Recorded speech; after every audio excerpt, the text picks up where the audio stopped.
Okay, that took a minute. The Cena. Remember when you're plugging it in, on the front is another rubber closing panel, and that's the one you really want to make sure. I lost an SD card up north this year because I was playing with this.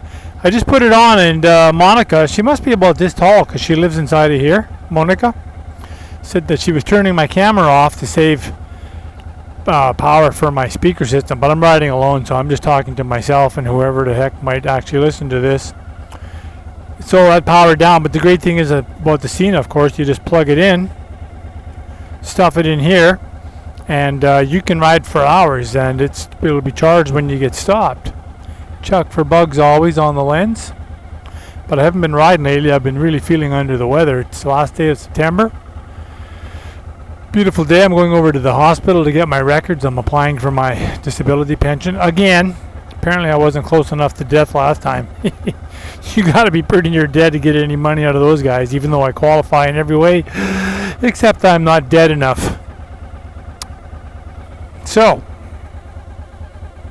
I'm tired.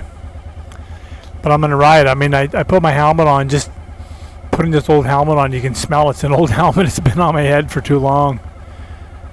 We had an amazing 10,000 kilometer ride, 8,000 kilometer ride this summer up through the north and Alberta and everywhere. So that was fabulous. But winter's coming to the Pacific Northwest. As you can see, it's a terrible day. Let's go to the hospital. So the Cena is working great. This windshield, of course, you don't want the tinted windshield. At the very least, you want to clear. It really does get in the way of your headset seeing here. Other than that, you can do that. You can do that, although standing up on your motorcycle is now a ticketable offense in the province of British Columbia. Why the hell that is, I don't know. But I'm sure they got a good reason. Oh, incoming. And he's a bit bigger than me. Okay, just a reminder that if you're going to do a motorcycle trip, if you're planning to do a motorcycle trip, if you want to do a motorcycle trip, please do it. I know, everybody and your dog, it seems like, is riding an adventure bike around the world. They're doing this, they're doing that. And you know what? Power to them, and there should be more. Our job is to replace the cage as the main vehicle of transportation. That is your job. Get your motorcycle, and you don't need the $35,000 GS. Do you know how many GSs are for sale that have 30,000 kilometers, 30,000 miles on them? Because, you know, somebody wanted a dream bike, and they are dream bikes. My God, they're gorgeous. But they're 35,000 now, new off the shelf, 2015 with the bags, 35 plus. That'll just about pay my mortgage off. But you can pick up my wife's got a 650. Oh, sorry, I had to roll the throttle on. 650 DL she picked up. When we got that thing new, completely loaded, 3 years warranty. And we put bags and skid plates, and I put all kinds of crap on it, and it'll go around the world, and we 12,000 or less, and you can get those used for a lot less. And of course, there's always the KLR. You can pick up an old KLR for 3,500, and they are still able to be fixed with, band-aids, and they'll wear out though. There's not much there, single cylinder, and it's not very comfortable. I recommend the 650 Suzuki DL because I don't know about Africa and Europe, although there's a lot of those models in Europe. South America they're big fans of the Suzuki 650, so I know they ride a lot of smaller bikes, but there is quite a few of them down there. Great bike.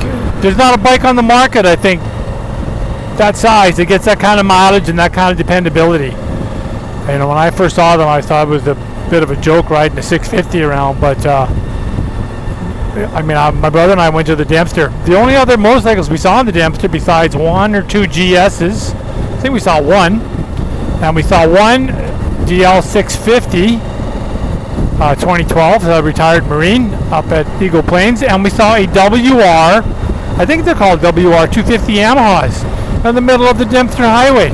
Like, right on, buddy. He's probably getting the same mileage or better than the 650, and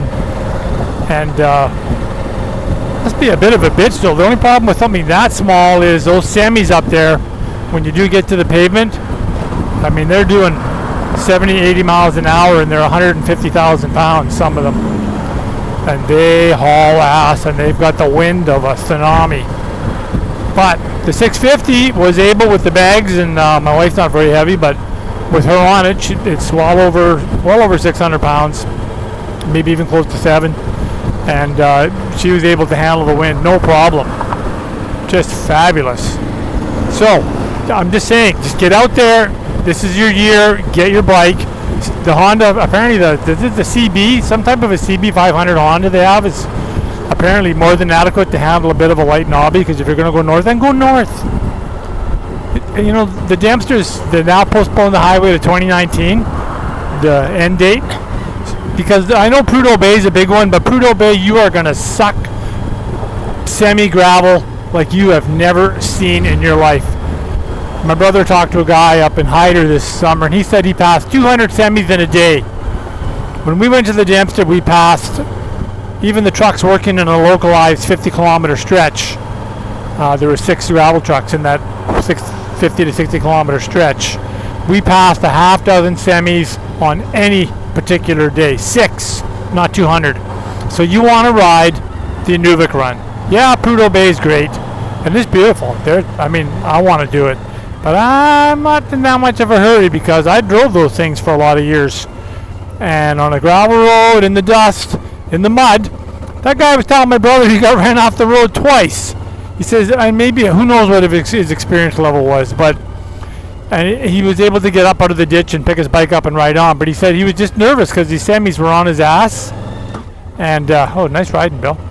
But not really. And he was in the mud, he couldn't handle it, and that's for sure. I've been on that mud in the north, and it's wet clay, and it's probably like that in a lot of places in the world. When you get on that wet clay, even with your knobbies on, you're 600 to 800 pounds. You know, I cut my teeth on a YZ 490, and I took a lot of spills on that thing, so you can imagine with the big ones. Whatever, get your bike, get out there and get at her. The motorcycling community is counting on you. Okay? There's, everybody's doing it. Well, there's always room for someone else. Just do it. Take a camera, have some fun. Yeah, you may make one long trip and figure out that your ass isn't up to it, and you want to go with the truck. And you know what? We're actually talking about buying a trailer, a small toy hauler, within our budget, and putting the motorcycles in the back, going somewhere, and then ride for a couple days from there. Because with my medical condition, I am a bit of an anchor on our travel plans. Those have changed. So, but whatever, I'm not going to whine about that. If there's a will, there's a way. So if you're healthy, do it. You need a month. You need at least a month to have an adventure. After a month, you're really going to be able to come home and have saddle sores and scratches on the bike, and probably fell over once or twice and eaten a lot of bugs and had a few scares. It'll be an adventure.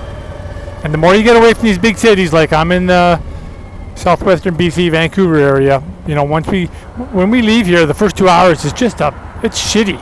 Traffic everywhere. You can't even go up a dirt road an hour away, and there's a bunch of drunks in a Toyota Corolla out enjoying the wild.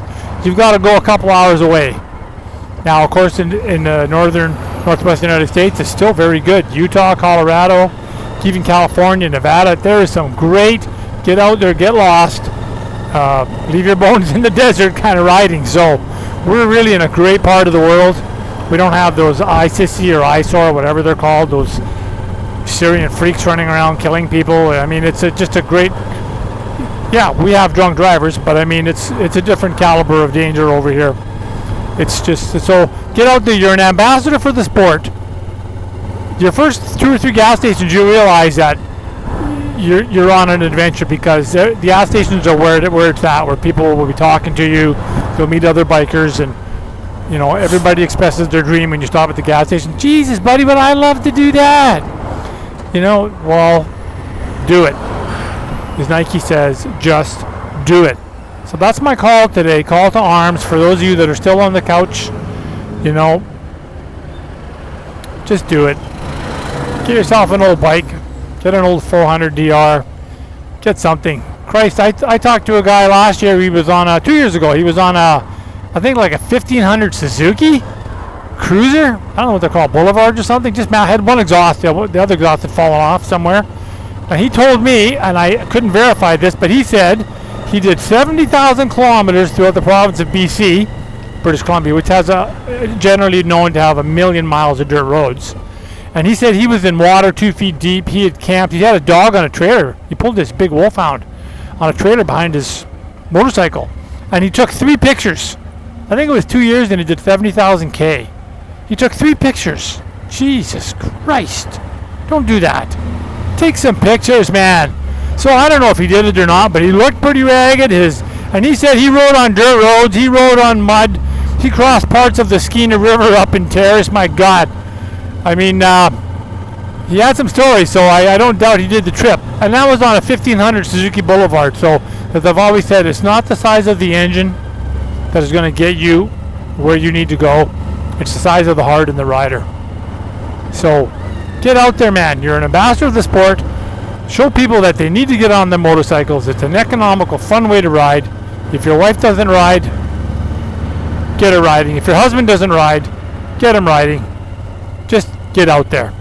Okay, I'm going to sign off now because I'm parking right here. Here's another great advantage of a motorcycle. And you can get a ticket here because when I had my heart surgery here at Royal Columbian Hospital, a hospital I love as much as I hate, you got to be behind that pole, as my wife will tell you, because she got a ticket because her tire was on the other side of that pole. Oh, that sucks. Makes you very angry. But anyways, I'm going in there now just to get my medical records. I know it's fall, but if you're thinking travel, do it. You've got to do it. You owe it to yourself. Life is short, and it can be snuffed out just too fast. Okay, while Bill's signing off for today, I got to wander in there and say hello to those great nurses and doctors, whoever will talk to me. Over and out. You all have a great day.